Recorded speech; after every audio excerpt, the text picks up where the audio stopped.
jangan sombong punya harta, jangan sombong punya tahta, jangan sombong punya rupa yang cantik. Jangan, teman-teman saudaraku sekalian, Allah dengan mudah bisa menghilangkannya darimu. Bahkan jangan sombong punya ilmu, Allah dengan mudah dapat mencabutnya darimu. Jangan sombong. Bismillahirrahmanirrahim. Wa min afatil lisan, salah satu dari bahaya-bahayanya lisan adalah as-sukhriyah bil muslim, adalah merendahkan, menghina seseorang, mengejek seorang muslim. Wal istihza bih, dan menghina dia, ngata-ngatain, istihzaan terhadap orang tersebut. Wabahik alaih, mentertawakan seseorang. Istighfafan, karena merendahkan orang tersebut, menghina orang tersebut. Wahdigaran lah, atau merendahkan orang itu. Qala Allah Ta'ala, Allah Subhanahu wa taala berfirman, ya ayyuhalladzina amanu la yashar qaumun min qaumin. Wahai sekalian orang-orang beriman, janganlah satu kaum merendahkan, menghinakan, mengejek kaum yang lain. Asa ayyakunu khairam minhum, siapa tahu kaum tersebut lebih baik daripada yang menghina. Wala nisaun min nisa'in asa ayyakunna khairan minhunna, dan janganlah perempuan-perempuan kalian menghina perempuan yang lain-lain, siapa tahu perempuan yang dihina itu lebih baik daripada yang menghina. Wala talmizu anfusakum, janganlah kalian talmizu, memandang sebelah mata, itu apa ya? Meremehkan. Anfusakum, diri-diri kalian, maksudnya orang lain.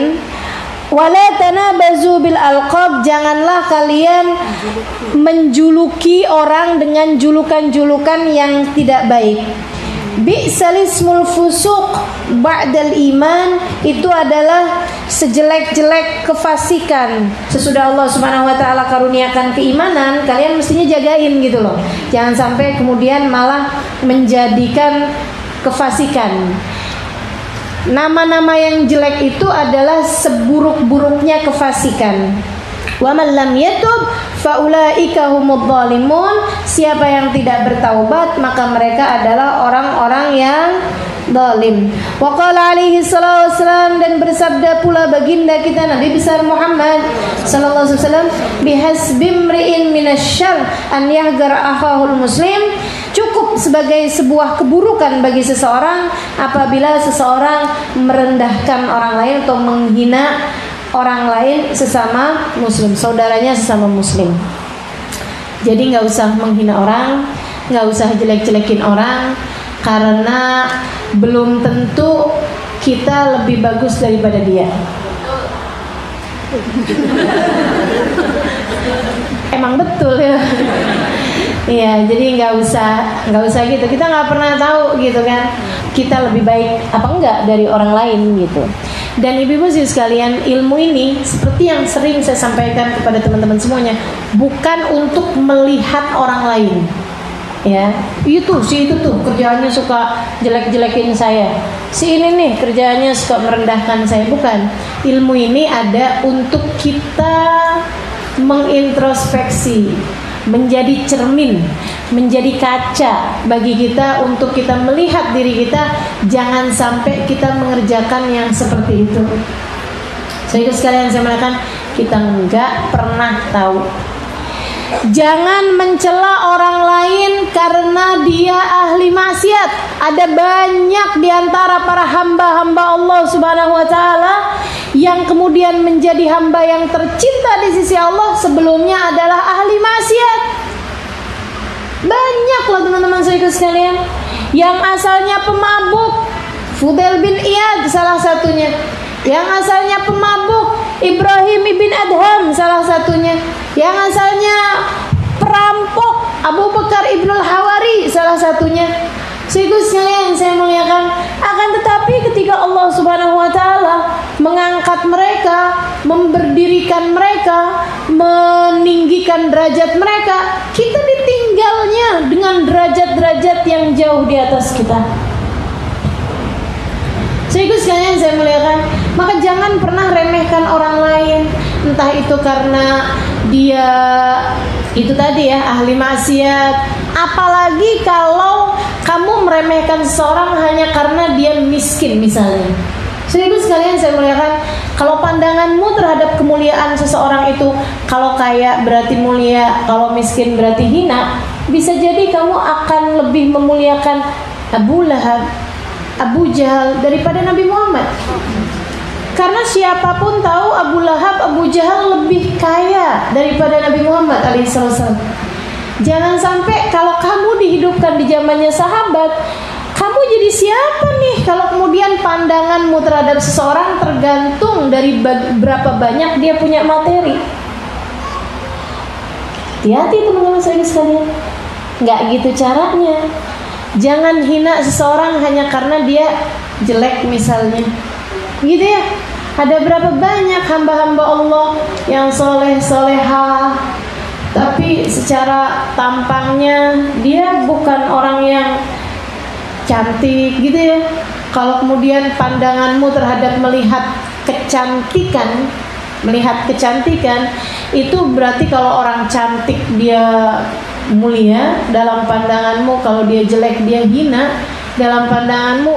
Bisa jadi kalau hidup di zamannya Nabi, kamu lebih akan mengikuti Ummu Jamil, istrinya Abu Lahab,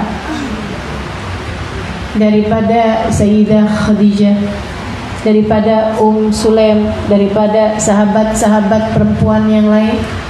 Karena tentu saja siapapun tahu Ummu Jamil adalah perempuan, boleh dikatakan ratu kecantikannya kota Mekah, teman-teman saya sekalian.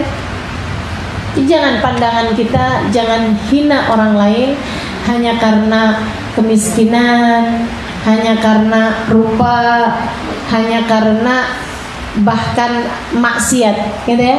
Kita benci perbuatannya, tapi kita tidak benci orangnya. Kita benci perbuatannya, tapi kita nggak benci orangnya. Kita nggak pernah tahu, teman-teman, siapapun kita nggak pernah tahu. Dan itu nilai kedewasaan yang ditetapkan oleh Habib Abdullah bin Abu Bakar Al-Aidarus. Habib Abdullah, teman-teman saya sekalian, ngelihat anaknya, Masya Allah ibadahnya, Masya Allah akhlaknya, Masya Allah ilmunya. Cuman ada satu sifat yang Habib Abdullah takut anaknya ini belum memilikinya. Apa itu? Tawadhu. Takut anaknya belum punya tawadhu. Jadi mau ngetes anaknya. Panggil anaknya, Abu Bakar namanya. Bakar, lebih, Bah. Abah nih mau ada urusan, saya meminta tolong sama kamu nak. Abah lagi ada pengen tahu sesuatu, pengen ngerti ilmu sesuatu. Jadi Abah minta sama kamu bantuin Abah. Lebih, Bah. Coba carikan di luaran sana yang kamu lebih bagus daripada dia, kamu lebih baik daripada dia. Bawain ke sini. Makhluknya Allah yang kamu lebih baik daripada dia. Anaknya keluar dengan serta-merta kerjain perintah ayahnya. Yang saya lebih baik daripada dia. Oh, banyak kayaknya. Dia kemudian jalan gitu. Saya lebih baik daripada dia. Ini udah bagus ya. Dia nggak ngelihatnya secara materi. Beliau tidak melihatnya secara rupa. Walaupun beliau cakep, nggak dicarinya orang yang jelek-jelek mukanya gitu. Yang saya lebih baik daripada dia, yang lebih bagus daripada dia, berarti nih yang mukanya jelek-jelek nih saya bawain ke bapak nih gitu. Enggak gitu. Beliau juga nggak nyari orang-orang yang miskin-miskin nih ya. Berarti saya lebih baik daripada dia, saya kaya dia miskin. Enggak. Beliau nyarinya orang yang ghairil maghdubi alaihim waladdallin, gitu kan?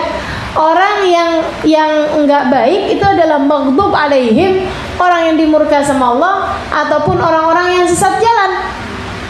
Siapa mereka? Ahli maksiat kepada Allah Subhanahu wa taala atau orang tidak beriman. Jadi dia pun mulai jalan berangkat nyari tempat orang yang memungkinkan untuk minum minuman keras. Ketemu. Anjir. Ada orang lagi mabok. Om, ikut yuk om. Ikut yuk. Mau ngapain?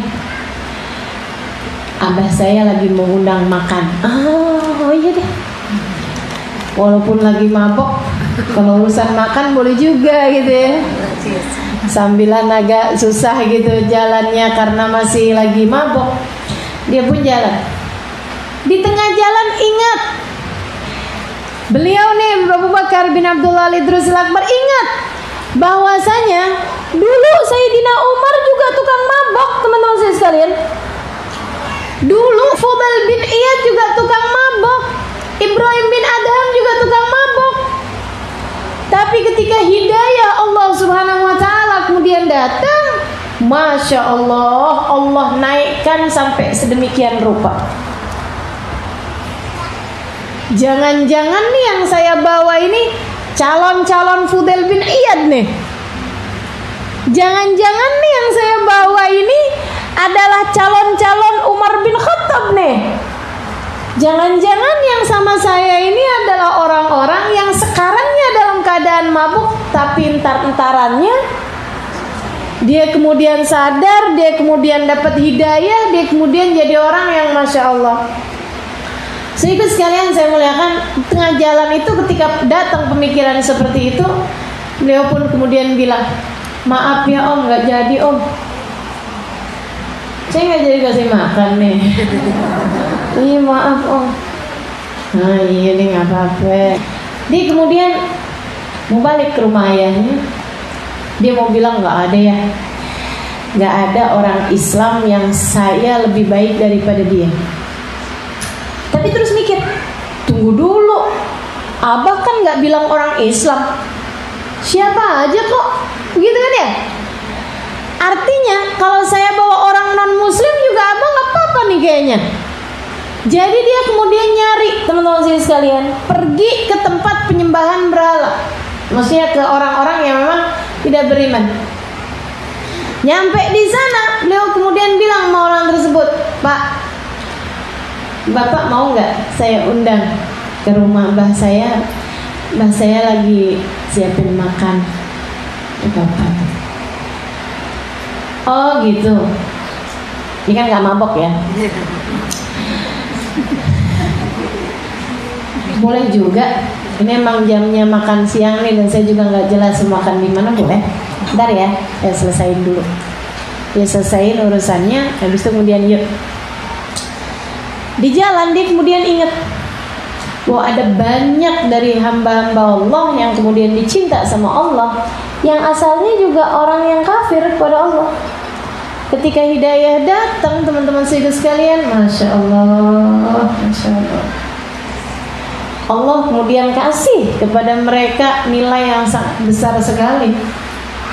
Ada banyak kan yang asalnya kafir, kemudian ketika hidayah Allah datang, Sayyidina Umar salah satunya, kemudian banyak orang-orang yang asalnya nyembah berhala masuk Islam, atau kafir masuk Islam, kemudian jadi orang-orang yang benar.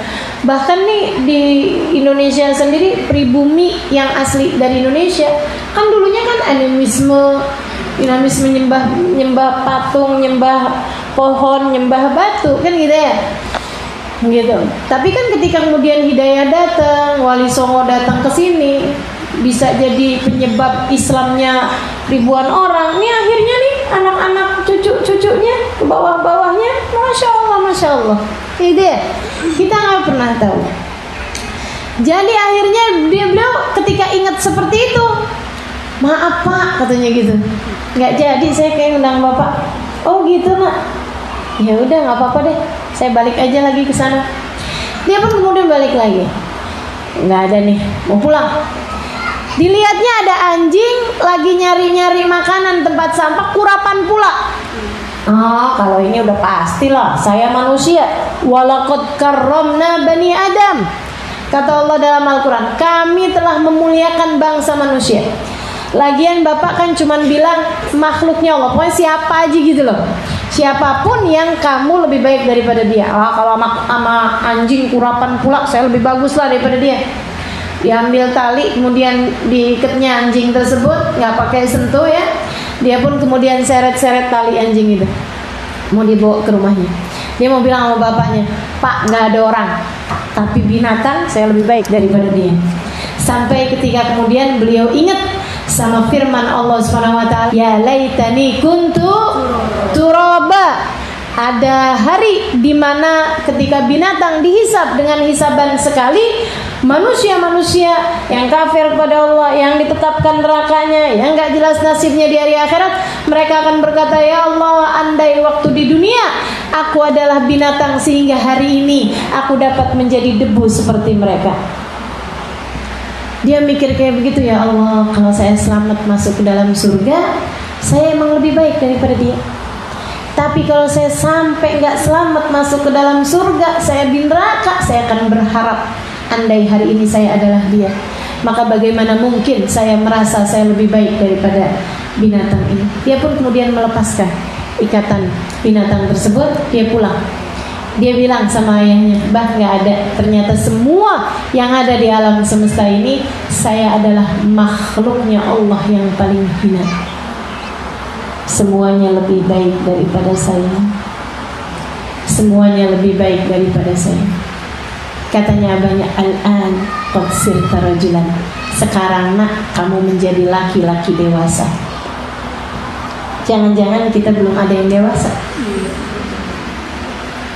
Karena selama ini kita masih melihat kita lebih baik dari si fulan, si faltan, si fulana, si faltan. Ngelihat orang yang pakaiannya terbuka, kita bilang, ih, neraka, kayaknya kangen tuh sama dia tuh. Ngelihat orang yang pakaiannya tertutup sampai lebar banget tertutupnya, kita bilang, lebay. Ngelihat orang yang ahli maksiat, kita bilang, ya ampun, naudzubillah min dzalik. Jangan sampai saya kenal sama dia, jangan sampai sedekat sama dia, jangan sampai berurusan sama dia. Naudzubillah. Begitu ngelihat orang yang ahli taat, ngerjain taat gitu kemana-mana, kita bilang, palingan juga ria. Lantas siapa yang tidak kamu rendahkan? Lantas siapa yang tidak kamu hinakan? Teman-teman saya sekalian, ngelihat orang yang bodoh-bodoh gak ngerti ilmunya, itu dia orang yang tidak dikehendaki baik oleh Allah Ta'ala. Bukankah Allah bilang siapa yang dikehendaki baik oleh Allah akan diberikannya pemahaman dalam ilmu? Dia gak dibikin sama Allah mau hadir majelis ilmu, berarti dia bukan orang dikehendaki baik sama Allah. Ngelihat orang yang berilmu, dia mah cuma bisa ngomongnya doang. Ngamalinnya mah belum tentu, mendingan juga kayak saya, nggak ngerti, jadinya juga kalau ngelanggar emang karena nggak ngerti. Dia udah ngerti ilmunya tetap juga dilanggar, itu hisabnya lebih besar lagi. Lantas siapa yang bisa kamu muliakan, teman-teman sekalian? Ngelihat orang yang lebih tua, kamu bilang, ya Allah, itu daftar maksiatnya pasti udah panjang banget. Ngelihat anak kecil, belum punya banyak taat dia. Siapa yang kamu muliakan? Saudariku sekalian, saya muliakan. Jika setiap kali melihat setiap orang, kamu melihat dengan pandangan sebelah mata. Jika setiap kali kamu melihatnya dengan pandangan mencari kekurangan-kekurangannya. Nggak pernah ada ketemu ceritanya bisa memuliakan orang. Justru sebaliknya, kalau kamu mau lihat kekurangan, lihatlah dirimu. Lihatlah dirimu. Katanya seorang alim kepada muridnya, seorang syekh kepada muridnya, Syekh pernah ketemu setan nggak? Kata muridnya, oh kamu pengen lihat setan nak? Iya, saya tuh pengen tahu deh Syekh, namanya setan kayak apa. Ngaca aja kamu. Teman-teman sekalian, itu jelek banget ya. Tapi kalau dipikir-pikir, bener. Kita nih, apaan yang diajakin setan kita ikutin? Bener nggak? Ya Allah, sama setan. Ketika setan bilang, ih kamu masya Allah ya gitu, nggak kayak si fulana si faltana. Emang yang lain-lain tuh belum pada pergi ngaji gini gitu segala macam, kamu udah begini, kamu udah begitu. Ember. Ya Allah, teman-teman sekalian. Jadi emang bener banget, kalau kamu pengen lihat setan, ngaca. Tuh yang dibalik cermin itu dia setan. Kita sering yang ngikutin jalan dia, ngelihat orang lain gak ada yang bagus, teman-teman sekalian. Kayak ada kita semuanya yang paling bagus. Ngelihat si ini kita rendahkan, lihat si itu kita hinakan, lihat si ini gak ada bagus-bagus yang lihat si itu. Innalillahi wa inna ilaihi raji'un. Saatnya menangisi diri kita, saudara sekalian. Saatnya kita angkat tangan seraya mengatakan, ya Allah, hamba-Mu yang satu ini yang gak ngerti diuntung ini, ya Allah, berikan kepadanya jalan hidayah-Mu, karuniakan kepada hatinya rasa hati yang benar, sehingga memahami makna dari segala kejadian dan faham bahwa dia bukan siapa-siapa. Saudaraku sekalian, saya melihatkan tuh Bapak Bahiyah tuh, salah satu contoh orang yang saya lihat, ya Allah, boro-boro mau menghina orang lain, dia ngelihat dirinya tuh nggak ada bagus-bagusnya. Ngelihat orang lain semua bagus semua. Lihat Habib Umar tuh, Halimah. Habib Umar rajul kabir. Habib Umar nih ya Halimah ya, orang yang benar-benar besar banget. Iya Bapak. Habis itu ngelihat Hubaba Nur. Hubaba Nur kabir. Hubaba Nur gede. Saya pikir memang Hubaba Nur, Habib Umar orang-orang besar. Satu hari, teman-teman sekalian, saya diajak Hubaba Bahiyah berziarah ke tempatnya Ahmad bin Ali Al-Habsyi, cucu dari penulis Maulid Simtuturon di Sewun.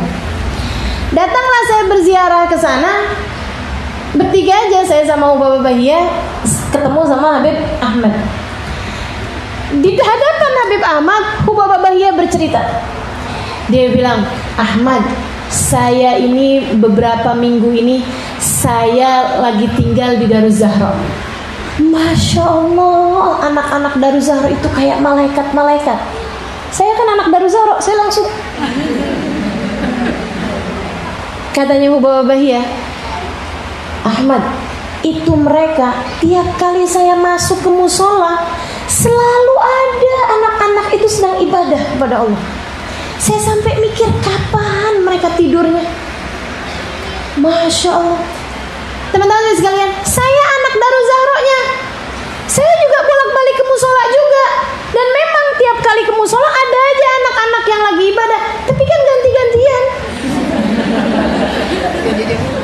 Musolanya memang ada aja orang ibadah. Kita mau datang jam berapa? Jam 10 malam, 11 malam, 12 malam, 1 malam, 2 malam, 3 malam, pasti ada aja anak yang lagi ibadah. Entaran anak yang dari Kenya, entaran anak yang dari Singapura, entaran anak yang dari Indonesia, kan gitu ya? Entaran anak yang dari Madinah, entaran anak yang dari Mekah. Tapi kan kita ganti-gantian. Hubabahnya aja nggak pernah ganti. Katanya Hubabah, itu ibadah terus mereka. Belum lagi mereka itu kan belajar menuntut ilmu jauh-jauh dari keluarganya. Kalau itu benar, iya kan ya? Dia bilang, Masya Allah, nggak ada di hati mereka kecuali Allah, kecuali Rasulnya. Mudah-mudahan saya dapat keberkahan mereka. Bapak nggak tahu saat anak-anak lagi ngomongin orang. Bapak nggak tahu saat anak-anak lagi pada males-malesan. Bapak nggak tahu saat ada anak-anak yang tertinggal ibadah, misalnya gitu, hanya karena ketiduran. Bapak nggak tahu. Tapi teman-teman sekalian, mata yang indah hanya akan melihat keindahan pada apapun yang dia pandang. Maka jika selama ini yang kau lihat hanyalah keburukan dari diri setiap orang, tidak ada masalah dengan mereka. Yang masalah adalah matamu sendiri. Sebab mata yang buruk hanya akan bisa melihat keburukan pada diri setiap orang. Coba nih, waktunya berkaca. Untuk kita jadiin waktu-waktu yang berjalan semakin baik, semakin baik. Waktunya kita introspeksi diri. Jangan sampai kemudian perasaan bahwa kita lebih baik dari si fulan, si faltan, si fulan, si faltan, kemudian sampai terkeluarkan dari lisan-lisan kita. Teman-teman saya sekalian, menghina si fulan, merendahkan si fulan, menjelekan si fulan, ngetawain si fulan. Ya Allah, ya Allah, seremnya. Kamu nggak tahu siapa saya, gitu kan? Kita rasa-rasanya kan gitu. Hadir di satu majelis, kita duduk di belakang. Mau duduk di depan nggak boleh. Perasaan kita, lo nggak tahu siapa gue. Kita lagi duduk di satu majelis, ada orang gitu lewat begitu aja, kita ke senggol-senggol, kita lihat siapa sih nih? Ya ampun, biasa aja kali mau ngaji mah, gitu ya. Emangnya sih siapa sih pengen dia mau lebih baik itu dari saya, gitu kan perasaan kita tuh. Ya Allah, sedikit sekalian saya melihatkan Habib Umar bin Hafid udah ngajar, udah punya pondok pesantren, sudah dimuliakan orang di mana-mana. Teman-teman sedikit sekalian saya muliakan, dulu lagi zamannya Habib Hasan Asy-Syatiri masih hidup, beliau hadir di majelisnya Habib Hasan, duduk di tempat mana aja beliau dapat. Duduk di tempat mana aja yang beliau dapat. Kalau beliaunya nggak mau ngajar, yang ngajar Habib Hasan Syatiri. Beliau hadir mau ikut mendengarkan. Kalau datangnya lebih awal, beliau akan duduk di depan. Memang softnya lagi di situ. Kalau kemudian beliau datangnya terlambat sehingga kemudian duduk di belakang aja. Nggak ada apa-apa. Gitu, biasa-biasa aja. Saya murid, saya duduk di mana aja yang saya dapat. Sehingga sekalian saya muliakan, abis dengar kayak begitu, saya juga gitu. Saya datang ke majelis, saya duduk di mana aja. Tapi perasaan saya tuh duduk di belakang, padahal mestinya saya duduk di depan. Itu namanya tawadhu untuk ditinggikan. Ya sama aja, itu kesombongan yang terselubung, teman-teman saudara sekalian. Kesombongan yang terselubung. Ini gimana nih caranya? Padahal serem kalau kita dengar hadisnya Nabi Muhammad alaihissalam, la yadkhulul jannah man kana fi qalbihi mithqala dzarratin min kibr. Enggak akan dimasukkan ke dalam surga orang yang di dalam hatinya terdapat satu biji zarrah dari kesombongan. Ini kayaknya saya bukan sebiji zarrah nih. Jangan-jangan hati ini selama ini dipenuhi dengan kesombongan. Ya Allah, ya Allah. Nggak bermanfaat harta, nggak bermanfaat ilmu, nggak bermanfaat bahkan ibadah jika diiringi dengan kesombongan. Saudara sekalian saya muliakan, yang punya urusan semua Allah, maka tawadhu'lah kepada setiap hamba-hambanya Allah. Syekh Abdul Qadir Jailani mengatakan, saya dapat derajat di sisi Allah tinggi ini, katanya Syekh Abdul Qadir Jailani, karena saya bisa nyari berkah bahkan kepada anjing-anjing di jalanan. Saya bisa nyari berkah pada setiap orang yang saya temui dimanapun saja berada. Saya bisa nyari berkah pada anak-anak kecil. Ketemu anak kecil, ya Allah nggak punya dosa, doain saya, biar Allah ampunin dosa saya. Ketemu orang tua, ya Allah taatnya udah banyak, tolong doain saya, apa yang bisa saya lakukan untuknya, biar saya bisa kamu doain, biar saya bisa kamu sayangi. Ngelihat anjing, ya Allah makhluknya Allah, ya Allah apa nih, oh lagi kehausan, bawain air. Makhluknya Allah, hambanya Allah Subhanahu wa ta'ala. Mudah-mudahan dengan saya memberi pertolongan kepada makhluknya, penciptanya akan menyayangi saya. Dia bilang, begitu cara berpikir saya kepada setiap hamba Allah Subhanahu wa ta'ala, Allah pun menaikkan derajat saya pada derajat yang tinggi di sisinya. Kita kenapa nggak naik-naik? Ya ini sih, maju mundur sama narsisnya kita sendiri, bergelut dengan rasa eksistensi diri, pusing-pusing sama kesombongan kita sendiri, disiksa-siksa sama kesombongan kita sendiri. Teman-teman saudaraku sekalian saya muliakan, ini yang kemudian bikin kita nggak bisa jadi naik-naik di sisi Allah Subhanahu wa taala derajatnya. Teman-teman saudaraku sekalian saya muliakan, betapa ketinggiannya kita naruh diri kita, teman-teman saudaraku sekalian, dan itu yang membuat kita nggak naik-naik di sisi Allah. Kamu udah ketinggian naruh tempatmu, sehingga Allah kemudian tidak lagi meninggikanmu. Tapi siapa yang tawadhu, siapa yang merendahkan dirinya, Allah akan naikkan. Saudariku sekalian yang saya muliakan, Habibana Ali Al-Habsyi, gurunya tukang jual madu di pasar. Abu Bakar akhatul kas wa min hudaratil apa tuh? Deh. Katanya Habib Ali Al-Habsyi, saya berguru kepada Habib Abu Bakar Al-Attas. Kenapa bisa ketemu gurunya? Gurunya tukang jual madu, teman-teman sekalian. Gurunya Habib Ali. Habib Ali nggak pernah ketemu dia. Sampai Habib Ali udah dewasa begini begitu segala macam. Satu hari Habib Ali lagi pergi ke pasar, lihat ada seseorang, cahayanya, wih, masya Allah, luar biasa. Habib Ali langsung datang pada orang tersebut, diciumnya tangannya, diciumnya tangannya.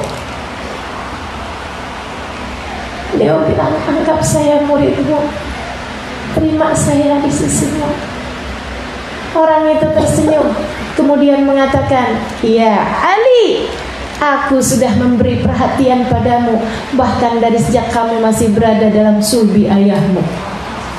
Kenapa Habib Ali bisa melihat cahaya pada diri orang tersebut?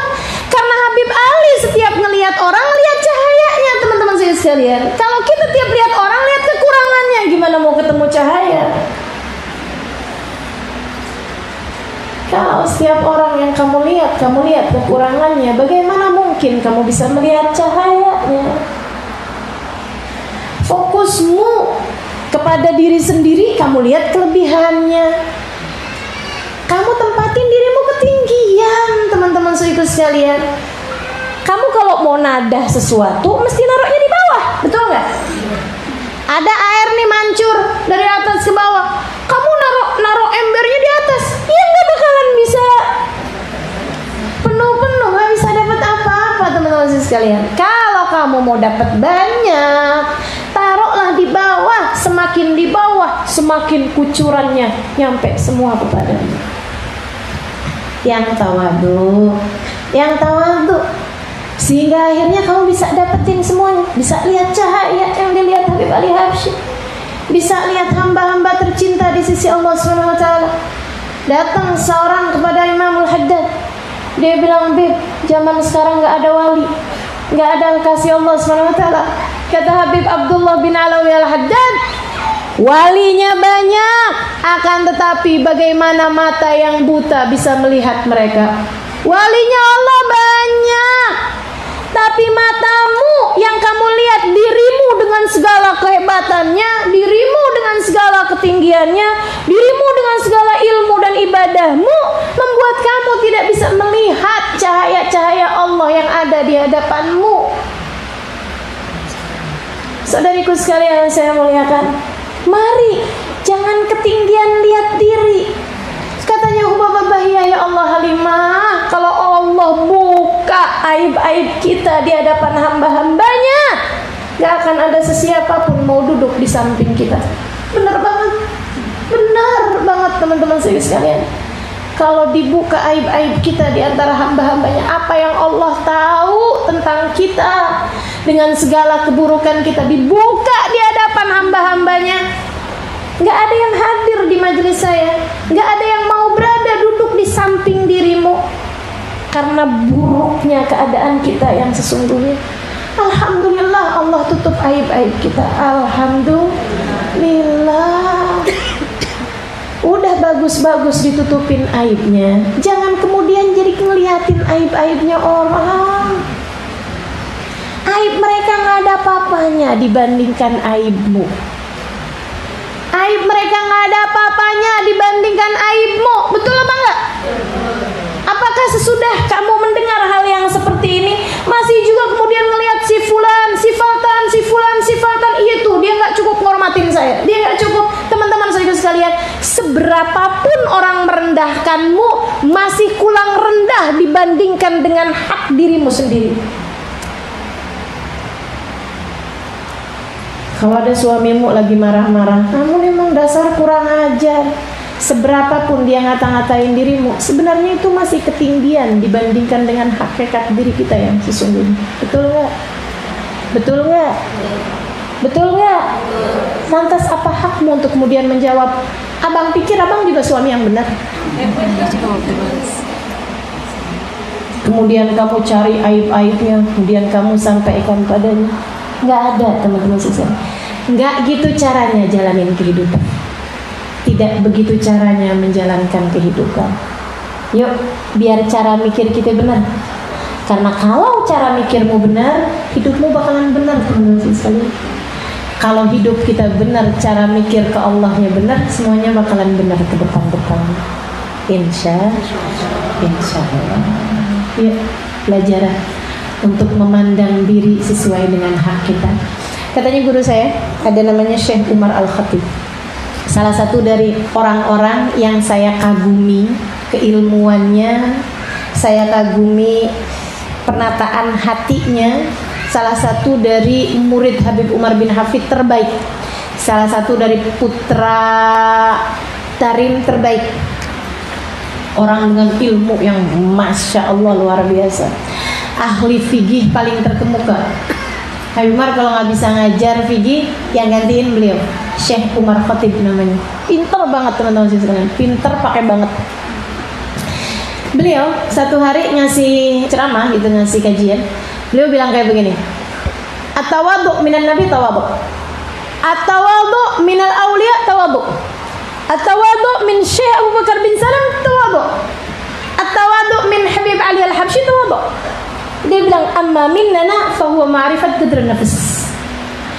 Dia bilang Nabi Muhammad tawadhu itu tawadhu beneran. Tawadhu merendahkan diri. Merendahkan dirinya Nabi Muhammad itu baru tawadhu. Merendahkan dirinya para sahabat-sahabat Nabi itu baru tawadhu. Merendahkan dirinya para wali-wali itu baru tawadhu. Habib Abdullah bin Alawi Al-Haddad ketika kemudian beliau bilang, semoga Allah menyelamatkan kita dari api neraka, semoga Allah mengumpulkan kita dengan orang-orang soleh, itu tawadhu. Tawadhu. Beliaunya pimpinan orang-orang soleh, teman-teman saya sekalian. Ketika beliau ngomong di kitabnya ini kan banyak banget nih kalimat-kalimat tawadhu beliau. Saudara sekalian, itu tawadhu. Dari Habib Ali Al-Habsyi, Habib Ali Al-Habsyi dalam ucapan-ucapan beliau yang dituliskan, kita suka dengerin kalau lagi haul beliau itu ya. Mudah-mudahan Allah merahmati kita semuanya. Nabi Muhammad ibadah. Kalau kita bukan ibadah, kita hidupnya tidur mulu, kita hidupnya males mulu. Itu kalau beliau yang ngomong tawadhu, teman-teman saya sekalian. Nggak ada beliau hidupnya tidur mulu. Kalau kita,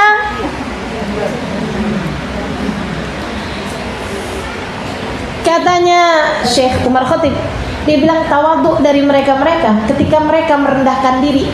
Ketika mereka ngomong yang kayak begitu, itu memang mereka merendahkan diri. Nabi ketika datang ke rumah seseorang, budaknya nyuguhin makanan buat Nabi Muhammad.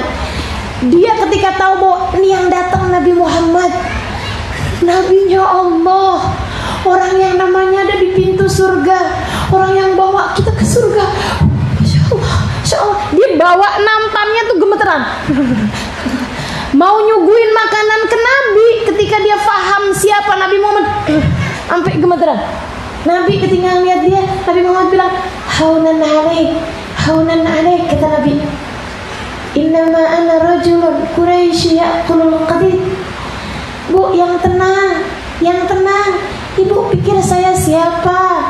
Saya hanyalah putranya Abu Thalib, anak yatim yang diasuh. Innama ana yatimu Abu Thalib. Sesungguhnya aku hanyalah anak yatim yang diasuh sama Abu Thalib. Saya biasa makan dendeng kering, saya biasa makan ikan asin. Kalau di kita gitu ya, Saya biasa makan ikan asin. Ibu yang tenang, ibu yang tenang. Saya bukan siapa-siapa. Nabi kalau ngomong kayak gitu tawadhu, teman-teman saya sekalian. Nabi kalau ngomong kayak begitu tawadhu, saudara sekalian saya muliakan. Nabi ketika beliau bilang la tagumuli, jangan berdiri buat saya, jangan berdiri buat saya, duduk aja, nggak usah kalian berdiri buat saya. Itu Nabi lagi tawadhu, teman-teman saya sekalian. Nah kalau itu tawadhu, emang beneran tawadhu, saudara sekalian. Amma minnana, katanya beliau. Tapi kalau aku, kalau kamu, kalau kita lagi bilang ya Allah, kita nih ya nggak punya amal ibadah, emang beneran? Betul nggak? Kita nih ya durhaka bener sama Allah, bukan lagi tawadhu, emang beneran. Kalau kamu lagi bilang saya duduk di belakang, emang pantasnya juga iya. Saudaraku sekalian saya muliakan, orang itu ya nendang-nendang saya, tapi saya emang nggak apa-apa, emang mestinya juga nggak apa-apa. Saudaraku sekalian saya muliakan, kalau kita tawadhu minnana, kita merendah-rendahkan diri kita kayak apaan rendahnya, fahuwa ma'rifat gadrun nafs, itu bukan tawadhu, akan tetapi tahu diri. Saya dengar itu jelek banget sih, tapi iya, emang beneran teman-teman saya sekalian. Tawadhunya kita tuh bukan tawadhu, jadi jangan sok-sok tawadhu. Enggak ada, kita masih belum mencapai derajat tawadhu, ketinggian. Jadi wali dulu baru kamu tawadhu. Begitu kan ya?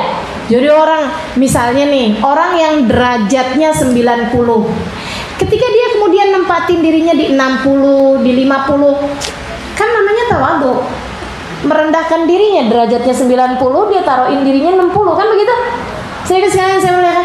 Nah, kalau orang derajatnya 10, dia taruhin dirinya di 30, 40, walaupun itu kelihatannya rendah dibandingkan dengan 70, 80, kan itu masih lebih tinggiin diri daripada tempat yang semestinya. Halo? Betul nggak? Ya Allah. Kalau Sayyidina Imam Asy-Syafi'i bilang, ilahi lastu lil firdausi ahla wala ahwa ala naril jahimi. Ada yang bilang itu ucapan Imam Syafi'i, ada yang bilang itu ucapannya Abu Nawas. Tapi yang pasti itu adalah ucapan orang soleh, teman-teman saya sekalian. Ya Allah, saya nggak pantas buat masuk surga, tapi saya juga nggak kuat sama api neraka. Itu mereka lagi tawadhu. Tapi kalau kita lagi bilang ya Allah, saya nggak pantas masuk surga, Allah bilang emang iya. Tapi saya juga nggak kuat sama api neraka, emang iya juga. Tapi kamu masih berani-berani ngerjain dosa. Kita mau bilang apa? Kita rendah-rendahkan diri kita, emang rendah kita. Saudara sekalian saya muliakan, mudah-mudahan Allah ajarkan kita cara yang benar melihat diri sendiri. Semoga Allah ajarkan kepada kita cara yang benar melihat diri sendiri. Semoga Allah ajarkan kepada kita cara yang benar melihat diri sendiri, sehingga kita dapat menjalani kehidupan sesuai dengan porsi, sehingga kita bisa menempatkan diri sesuai dengan derajat kita yang sesungguhnya, teman-teman saudaraku sekalian. Amin ya rabbal alamin, birahmatika ya arhamar rahimin, bijudika ya ajwadal ajwadin, innahu waliyyu dzalika wal qadir alaih. Wa sallallahu ala sayyidina Muhammadin wa ala alihi wa sahbihi wasallam, walhamdulillahi rabbil alamin. Jangan berani mati kalau nggak bawa cinta sama Nabi. Soalnya kalau nggak bawa cinta sama Nabi, bawa apa coba? Bawa apa kira-kira? Saya bawa sholat, ustazah.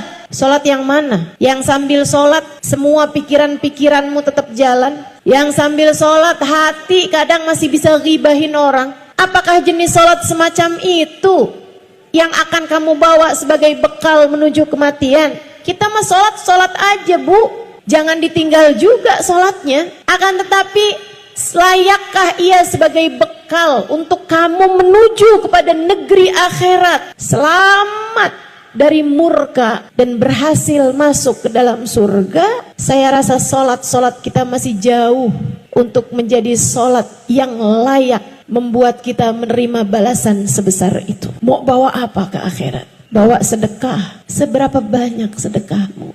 Sudahkah ada di antara kita yang mampu bersedekah dengan setengah harta yang dia punya? Adakah di antara kita yang sudah berani bersedekah dengan seperempat harta yang dia punya, atau bahkan sekedar 10% harta yang dia punya? Bukankah lebih mudah bagi kita itu selama ini untuk membawa harta kita ke pasar, duit kita, kemudian kita belanjakan daripada kita sedekahkan? Bukankah yang kita rasakan selama ini, uang 100.000 kalau dibawa pergi ke mall rasanya dikit banget, tapi begitu mau dimasukkan ke dalam kotak sumbangan rasanya jadi kayak gede banget, bukan begitu? Assalamualaikum warahmatullahi wabarakatuh.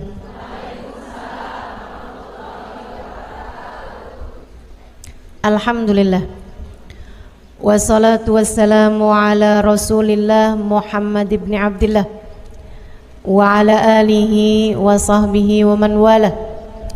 Subhanaka la ilma lana illa ma 'allamtana innaka antal alimul hakim.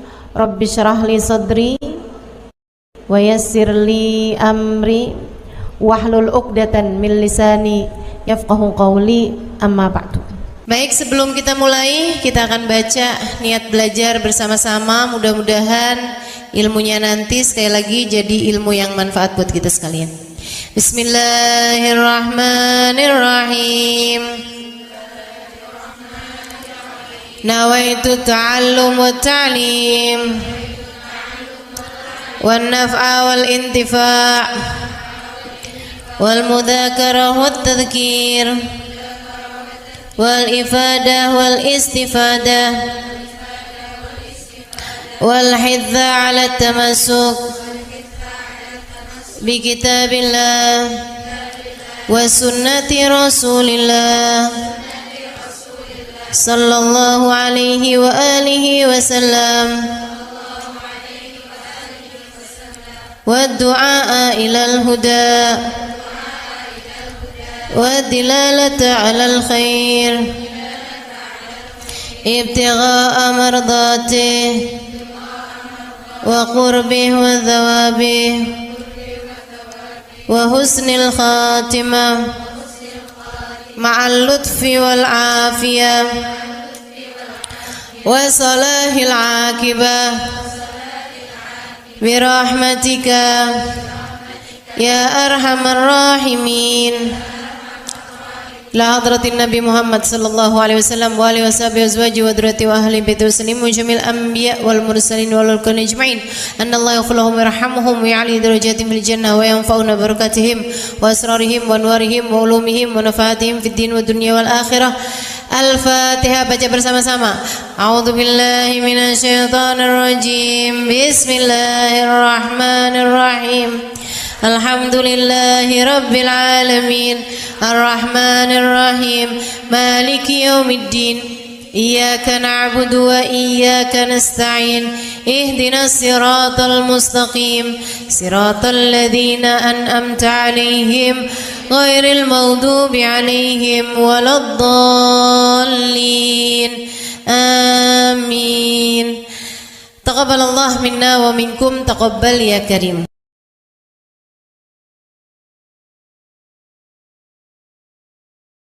Yang hadir di majelis ini, baik ibu-ibu, kakak-kakak, adik-adik, anak-anak, nenek-nenek, semoga semuanya dirahmati dan dicintai Allah.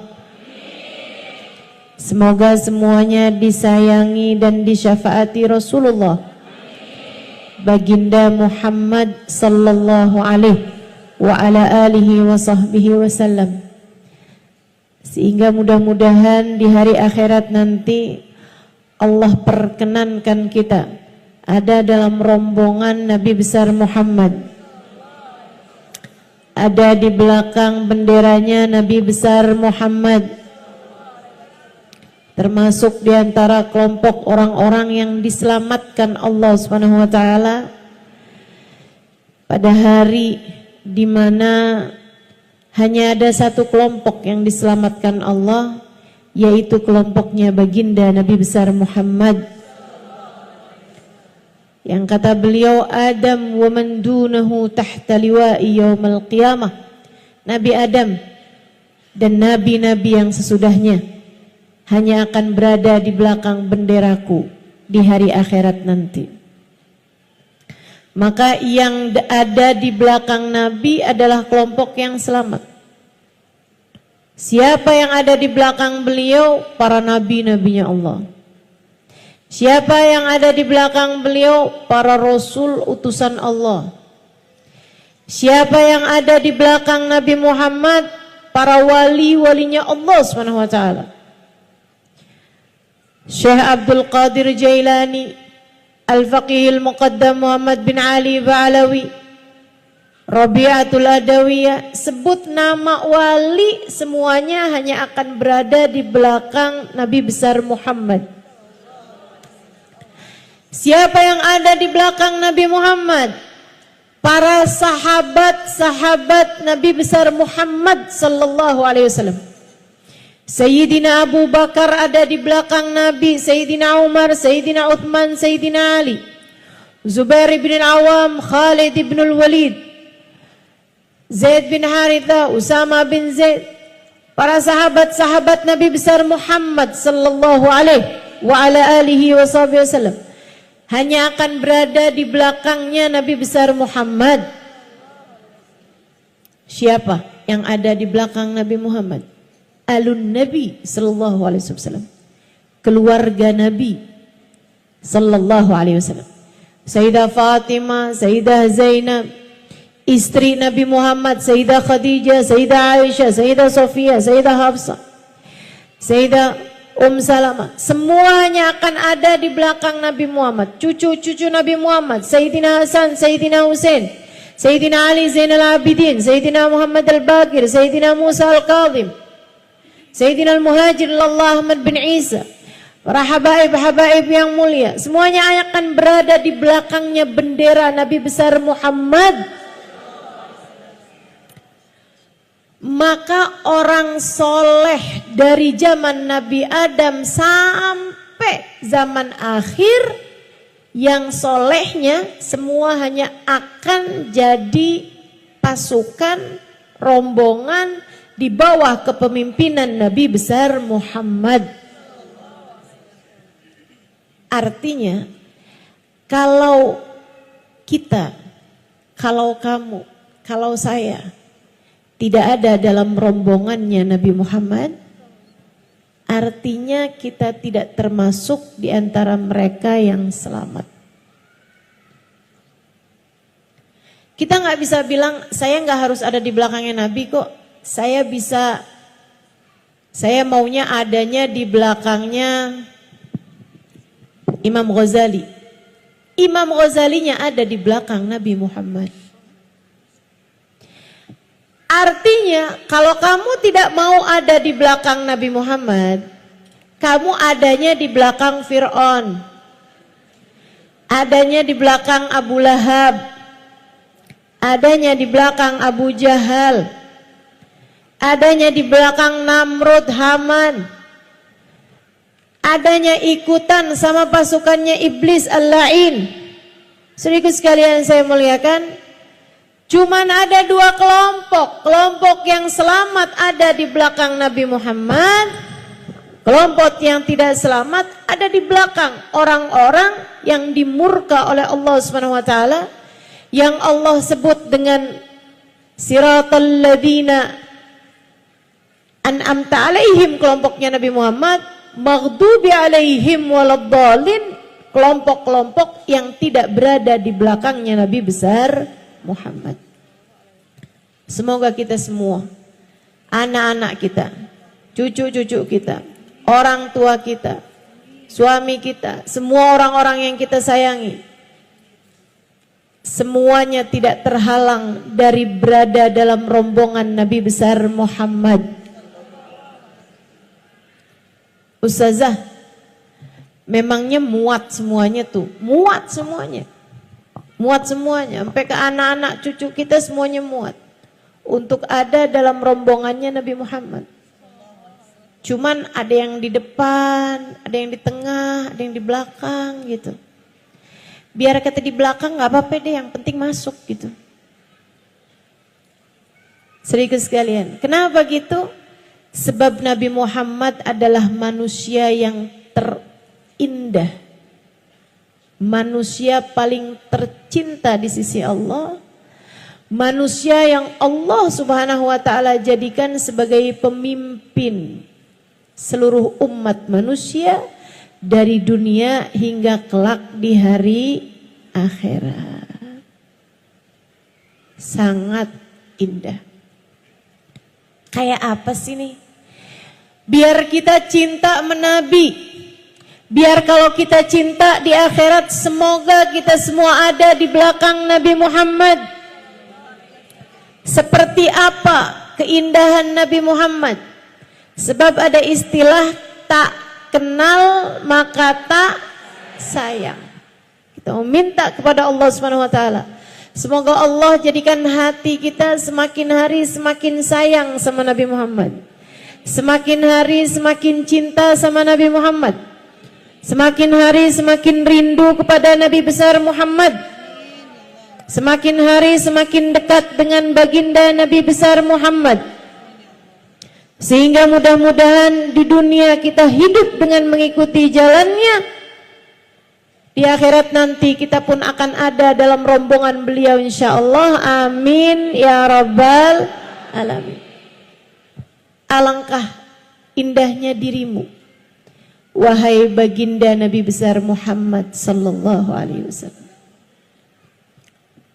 Pengen kenal, pengen tahu nabinya. Yuk, dengerin saya mau cerita tentang Nabi Muhammad. Dengerinnya bukan cuman pakai telinga, karena telinga bisa lupa apa yang telah ia dengar. Akan tetapi saya memintamu untuk mendengarkan dengan telinga hatimu, untuk mendengarkan dengan hatimu agar apa yang kamu dengar dengan hati tidak mudah keluar lagi. Telinga bisa lupa apa yang dia dengar, tapi hati tak pernah lupa siapa yang dia cinta. Saya selalu sampaikan di mana-mana tempat, jangan berani mati kalau nggak bawa cinta sama Nabi. Menurut saya begitu.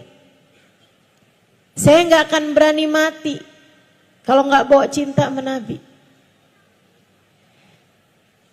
Dan saya berharap juga semua teman-teman seperti itu. Jangan berani mati kalau nggak bawa cinta sama Nabi. Soalnya kalau nggak bawa cinta sama Nabi, bawa apa coba? Coba. Bawa apa kira-kira? Saya bawa sholat ustazah. Sholat yang mana? Yang sambil sholat semua pikiran-pikiranmu tetap jalan. Yang sambil sholat hati kadang masih bisa ghibahin orang. Yang sambil sholat hati kadang-kadang bisa suudzon sama orang. Yang sambil sholat pikiran kemana-mana. Apakah jenis sholat semacam itu yang akan kamu bawa sebagai bekal menuju kematian? Kita mah sholat aja bu. Kita mah sholat aja dek. Jangan ditinggal juga sholatnya. Akan tetapi layakkah ia sebagai bekal untuk kamu menuju kepada negeri akhirat, selamat dari murka dan berhasil masuk ke dalam surga? Saya rasa sholat kita masih jauh untuk menjadi sholat yang layak membuat kita menerima balasan sebesar itu. Mau bawa apa ke akhirat? Bawa sedekah. Seberapa banyak sedekahmu? Sudahkah ada di antara kita yang mampu bersedekah dengan setengah harta yang dia punya? Adakah di antara kita yang sudah berani bersedekah dengan seperempat harta yang dia punya, atau bahkan sekedar 10% harta yang dia punya. Bukankah lebih mudah bagi kita itu selama ini untuk membawa harta kita ke pasar, duit kita, kemudian kita belanjakan daripada kita sedekahkan? Bukankah yang kita rasakan selama ini, uang 100.000 kalau dibawa pergi ke mall rasanya dikit banget. Tapi begitu mau dimasukkan ke dalam kotak sumbangan, rasanya jadi kayak gede banget, bukan begitu?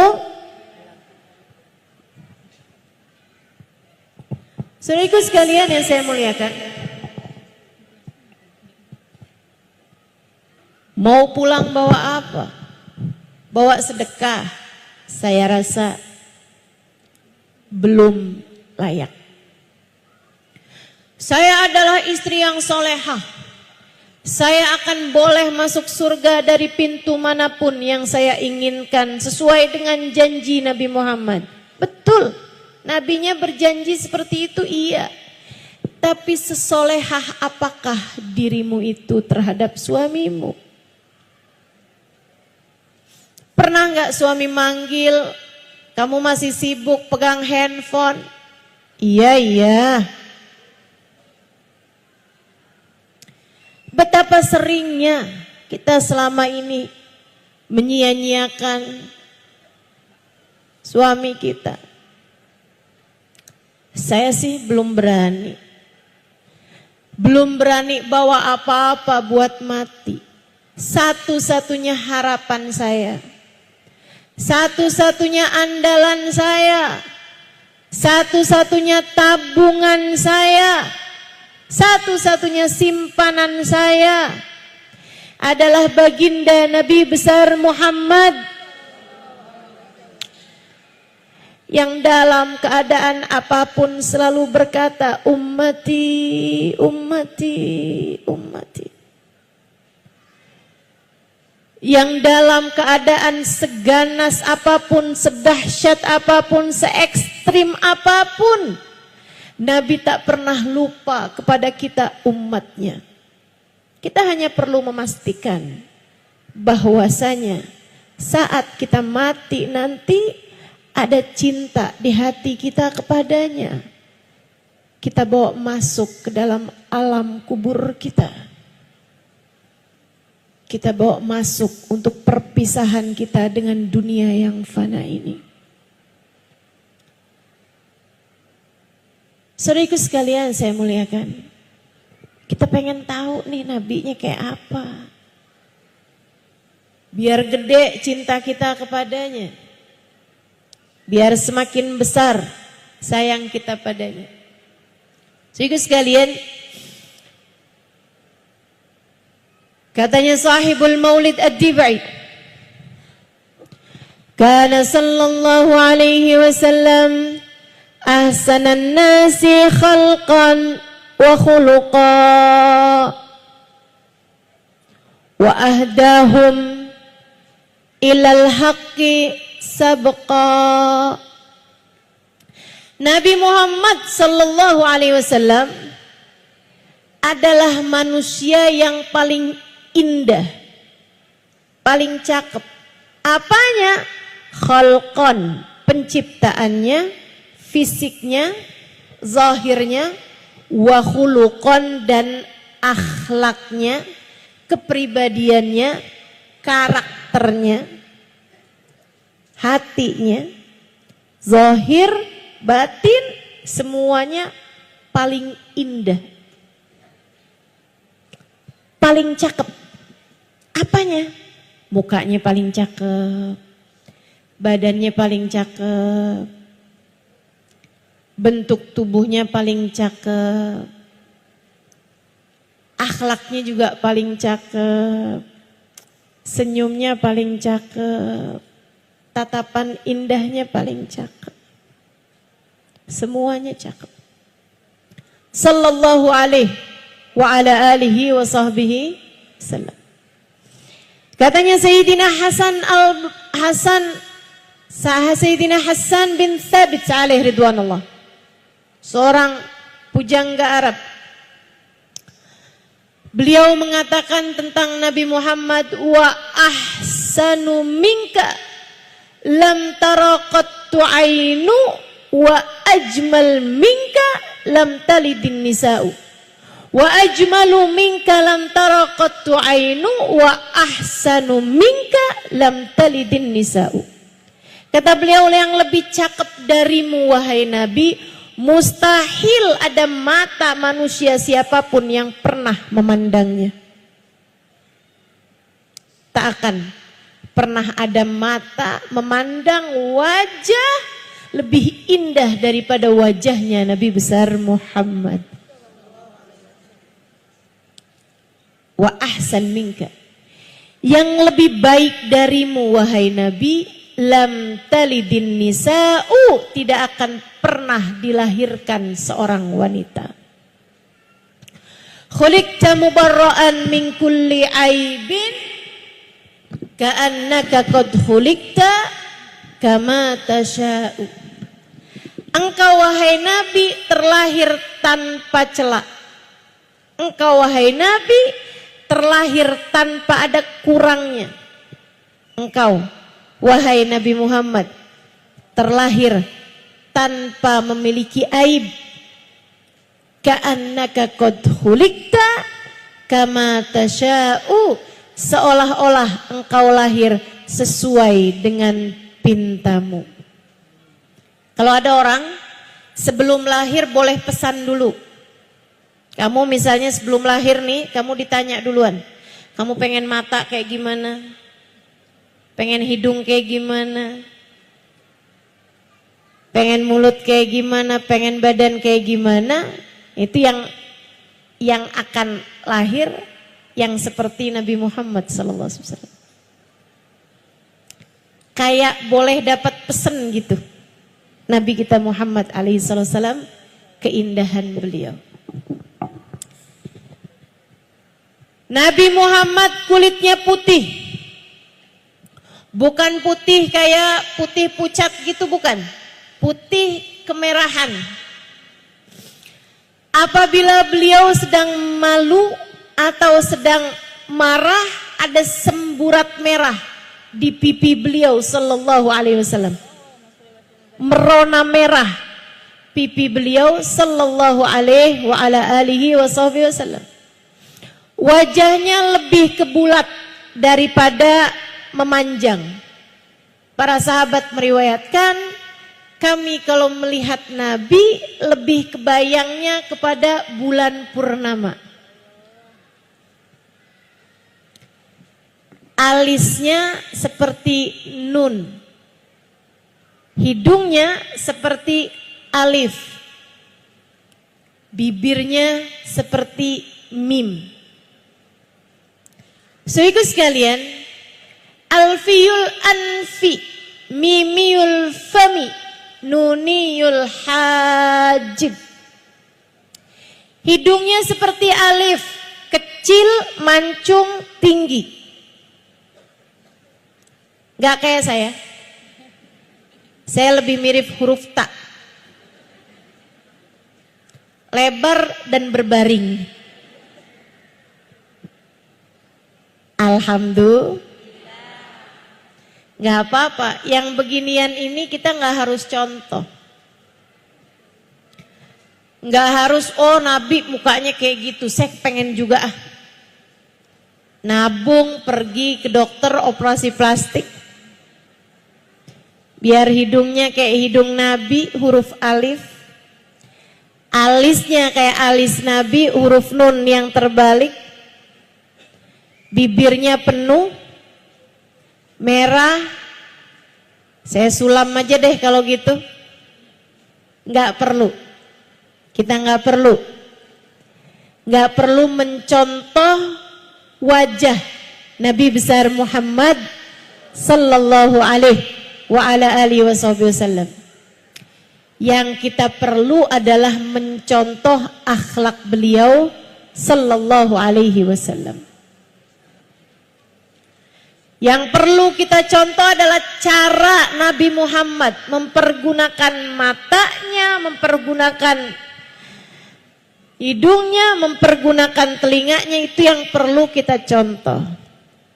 Akan tetapi masalah bentuk secara fisik bukan merupakan sunnah yang perlu kita ikuti. Saudara sekalian yang saya muliakan, Nabi besar Muhammad sallallahu alaihi wasallam giginya putih, kecil-kecil. Nabi Muhammad alaihi salatu wasallam, gigi beliau itu ada gingsulnya karena peristiwa perang. Ya, pernah di saat perang Uhud, itu gigi beliau kena pukul sehingga ada yang jatuh giginya dan juga ada yang giginya jadi gingsul. Alaihi salatu wasallam. Nabi kita Muhammad sallallahu alaihi wasallam bulu matanya lentik. Rambut beliau ikal. Tidak lurus, tidak juga keriting. Sampai dengan beliau wafat di usia 63 tahun, hanya ada beberapa lembar rambut putih di rambut beliau, sisanya semuanya hitam. Nabi Muhammad matanya jernih, hitam-hitamnya sangat hitam, putih-putihnya sangat putih. Mata beliau sampai dengan tuanya tidak ada urat-urat di matanya, tetap bening seperti bayi baru dilahirkan. Nabi kita Muhammad alaihissalam tangannya berisi. Sahabat meriwayatkan, saya pernah kepegang segala macam kain-kain yang lembut-lembut, bahkan sutra. Akan tetapi saya tidak pernah menyentuh sesuatu yang lebih lembut daripada kulit Nabi besar Muhammad sallallahu alaihi wasallam. Saudaraku sekalian saya muliakan, Nabi Muhammad jalannya tegap. Beliau tidak sangat tinggi, tidak pendek tentu saja. Nabi Muhammad tidak besar, gemuk, tidak juga kurus tentu saja.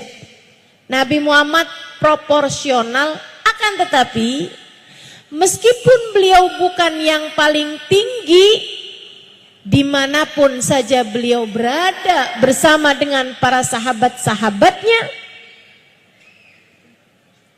selalu yang terlihat lebih dulu adalah wajah indah Nabi besar Muhammad sallallahu alaihi wasallam.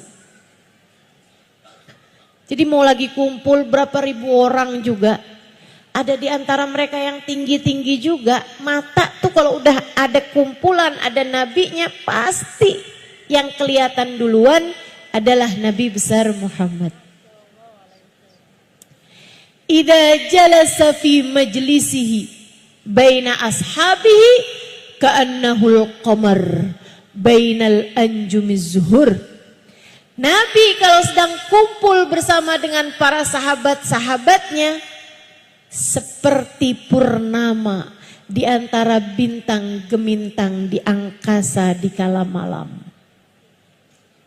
Kalau lagi ada purnama, bintang-bintang di sekitarnya kelihatan, tapi kecil-kecil. Cahaya paling terang adalah cahayanya Nabi besar Muhammad. Mudah-mudahan Allah izinkan mata kita meski penuh dosa ini untuk suatu hari nanti dapat memandang wajah indah Nabi besar Muhammad sallallahu alaihi wasallam insyaallah. Amin ya rabbal alamin. Para sahabat meriwayatkan, Faqad ra'ayna wa ma ra'ayna ajmal wa abha wa akthar ibtisaman min Rasulillah sallallahu alaihi wasallam. Kami udah lihat banyak orang, udah ketemu banyak orang. Kami tidak pernah melihat seseorang dengan senyum lebih indah, dengan senyum lebih menawan, dan dengan senyum lebih banyak daripada baginda Nabi besar Muhammad.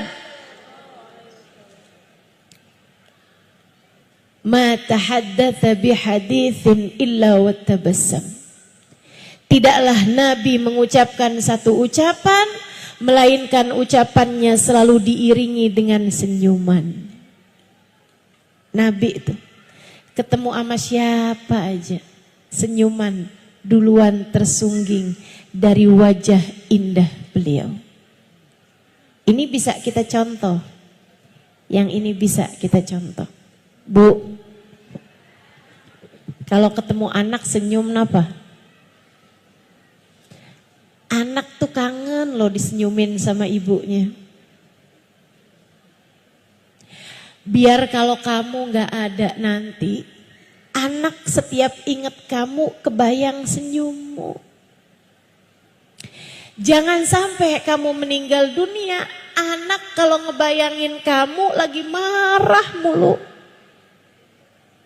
Gak enak dikenang sebagai tukang marah-marah.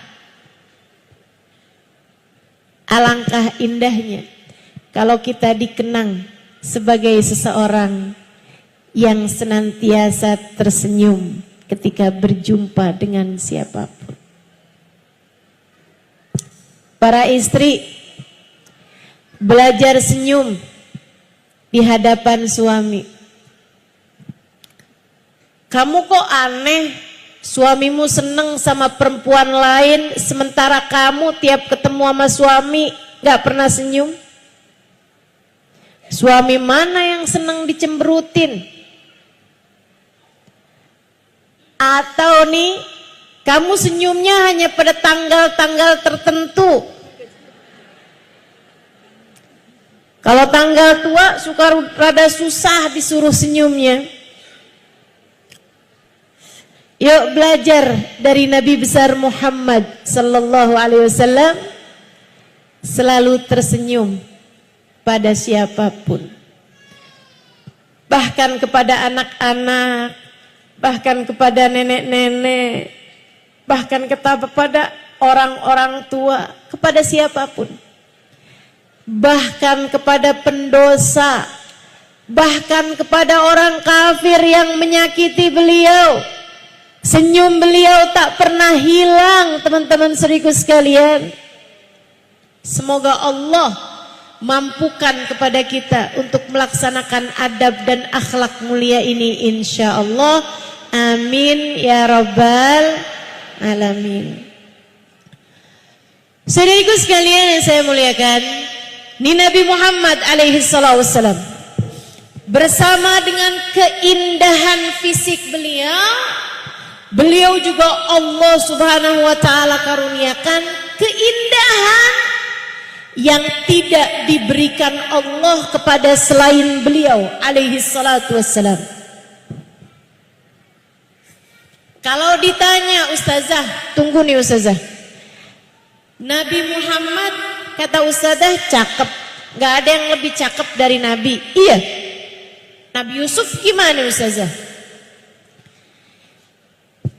Sayyid Muhammad bin Alwi bin Abbas Al-Maliki dalam kitabnya Al-Insan Al-Kamil, Muhammad Al-Insan Al-Kamil, beliau menyatakan idza u'tiya Yusuf syatral jamal faqad utiya nabiyyuna Muhammad sallallahu alaihi wasallam al-jamal kullah. Jika dikatakan bahwa Nabi Yusuf telah diberi separuh ketampanan, ketahuilah bahwa Nabi Muhammad adalah seseorang dengan ketampanan seutuhnya. Nabi Yusuf setengah, Nabi Muhammad full. Tapi kok nggak pernah ada perempuan potong-potong tangan ketika berjumpa dengan Nabi Muhammad? Sementara ceritanya Nabi Yusuf kan begitu. Perempuan-perempuan, temannya, istrinya Imril Aziz, temannya Zulaikha, begitu ngelihat Nabi Yusuf, pada potongin tangannya ketika mereka mengupas buah-buah apel, sampai nggak terasa tangannya menjadi berdarah-darah. Sambil bilang, "Ma hadza basyara, in hadza illa malakun karim." Wah, Yusuf nih bukan orang pasti nih, cakep bener. Pastilah dia malaikat-malaikat yang mulia. Saudaraku sekalian, Nabi Muhammad nggak pernah ada ceritanya perempuan ketemu Nabi Muhammad, wah ini bukan orang, nggak ada. Sampai nonjok-nonjok pipi gitu kan, sampai potong-potong tangan, nggak ada. Kenapa begitu? Para ulama menjelaskan, sebab Nabi Yusuf diberi ketampanan lebih besar daripada cahayanya. Sementara Nabi Muhammad diberi cahaya lebih besar daripada ketampanan beliau. Cahaya itulah yang membuat perempuan-perempuan lebih memilih mengiris-ngiris hatinya daripada mengiris-ngiris tangannya karena kagum dan cinta. Cahaya itulah yang membuat para sahabat yang melihat Nabi Muhammad lebih memilih untuk menundukkan kepala tatkala mata mereka sudah semakin dekat dengan Nabi besar Muhammad sallallahu alaihi wasallam. Hingga banyak di antara mereka yang bertanya kepada Sayyidah Aisyah, "Ya Ummul Mukminin, kaifa biki wan Nabi sallallahu alaihi wasallam fi baitukum?" Bagaimanakah keadaanmu bersama dengan Nabi saat Nabi Muhammad sedang ada di dalam rumah kalian? Wahai Sayyidah Aisyah, kalian kalau ada di rumah Nabi itu kayak gimana? Sayyidah Aisyah mengatakan, "Innahu ka ahadikum yukallimuna wa nukallimuh wa yudahikuna wa nudahikuh wa yara annahu idza adzana muadzin qama min bainina ka'annahu la ya'rifuna wa la na'rifuh." Para sahabat bertanya, bagaimana dirimu ketika Nabi ada di rumah kalian? Karena kami kalau di hadapan Nabi Muhammad, ka'anna ala ru'usina thair, kayak ada burung di atas kepala kami. Kami takut burungnya terbang kalau kami mengangkat kepala, sehingga kami pasti akan memilih menundukkan kepala kami di hadapan kewibawaan dan cahaya Nabi besar Muhammad. Sayyidah Aisyah menjawab, Nabi sama saja dengan seseorang di antara kalian. Di rumah Nabi mengajak kami bicara, kami pun mengobrol dengan Nabi Muhammad. Kami mengajak beliau bercanda, beliau pun juga seperti itu mengajak kami bercanda. Hanya bedanya apabila terdengar suara adzan, Nabi akan segera berdiri dari antara kami seolah-olah beliau tidak mengenal kami dan kami tidak mengenal beliau. Udah urusan sama Allah, urusan sholat dah ditinggal semuanya sama Nabi besar Muhammad sallallahu alaihi wasallam. Ini juga ya, kalau ada orang bilang hidup tuh yang penting punya cinta sama Nabi, nggak usah sholat. Orang kalau udah punya cinta sama Nabi pasti dapat syafaat Nabi, nggak perlu sholat. Ini orang rada, teman-teman, Nabi loh yang ngajarin kita. Idza adzana muadzin qama min bainina ka'annahu la ya'rifuna wa la na'rifuh. Kata Sayyidah Aisyah, lagi bicara, lagi ngobrol, lagi enak-enak ngerjain apapun, makan atau apa, begitu kedengar suara adzan, Nabi akan segera berdiri seolah beliau tidak mengenal kami, seolah kami tidak mengenal beliau. Tidak ada orang lebih jaga syariat agama Allah daripada Nabi Muhammad. Dan itu yang diajarkan kepada kita, teman-teman saudaraku sekalian. Karenanya kita jalanin syariat agama Allah dengan menupuk cinta pula, sambil menumpuk cinta di hati kita untuk kita bawa pulang ke negeri akhirat nanti. Cinta kepada baginda, manusia terindah yang pernah ada di atas muka bumi ini. Sallallahu alaihi wa ala alihi wasallam. Saudara sekalian yang saya muliakan, ini ketampanan Nabi. Dan sekali lagi, selain daripada dikaruniai Allah ketampanan semenawan itu, Nabi Muhammad dikaruniai kelebihan-kelebihan yang Allah tidak berikan kepada selain Nabi Muhammad. Apa contohnya? Tahukah kamu, Nabi Muhammad seumur hidupnya tidak pernah buang angin? Dek, Kak, Nek, Bu, mohon maaf, Nabi nggak pernah kentut seumur hidup, nggak pernah. Kenapa gitu Ustazah? Karena Allah nggak mau ada aroma-aroma kurang sedap keluar dari tubuh Nabi Muhammad. Bagaimana denganmu?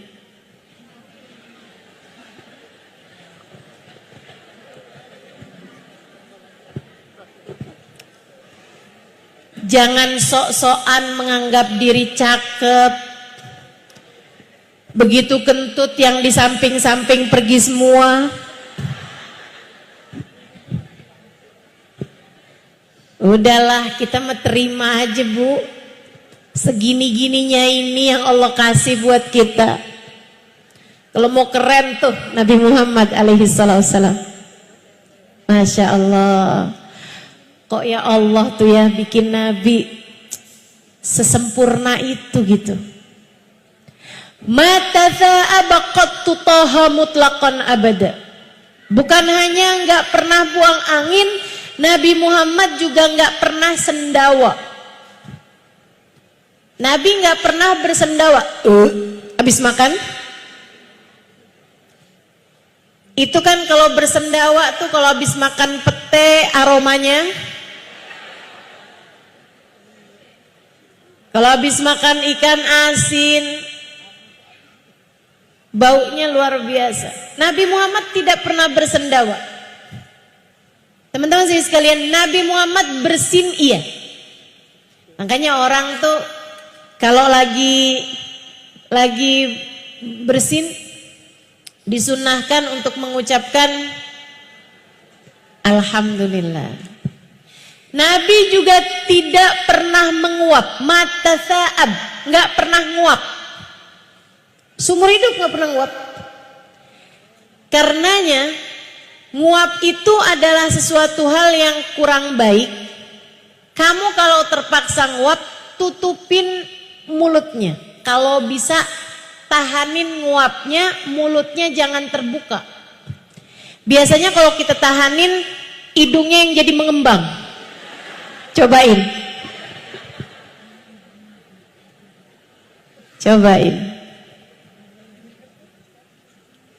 Sunnahnya begitu tuh. Kalau nggak bisa ditahanin, mulutnya harus terbuka juga, tutup dengan punggung telapak tangan kiri. Punggung telapak tangan kirinya sendiri, jangan pinjem tangan orang.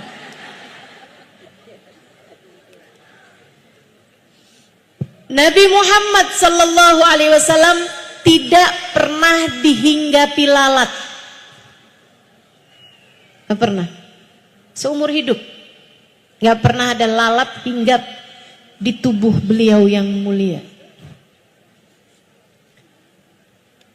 Saudaraku sekalian saya muliakan, dan yang lebih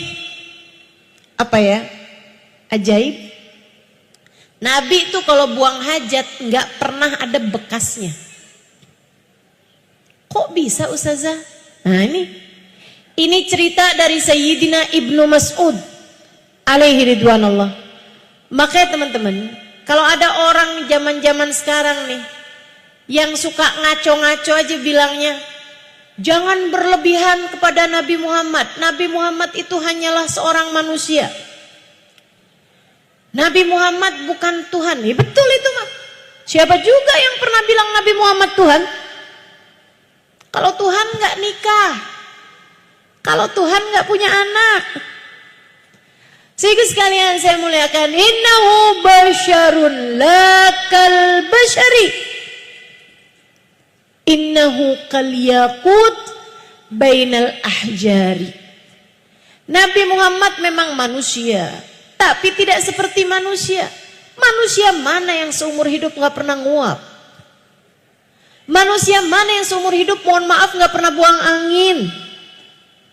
Ibu-ibu, teman-teman saudara sekalian, manusia mana yang seumur hidup nggak bisa dihinggapi lalat?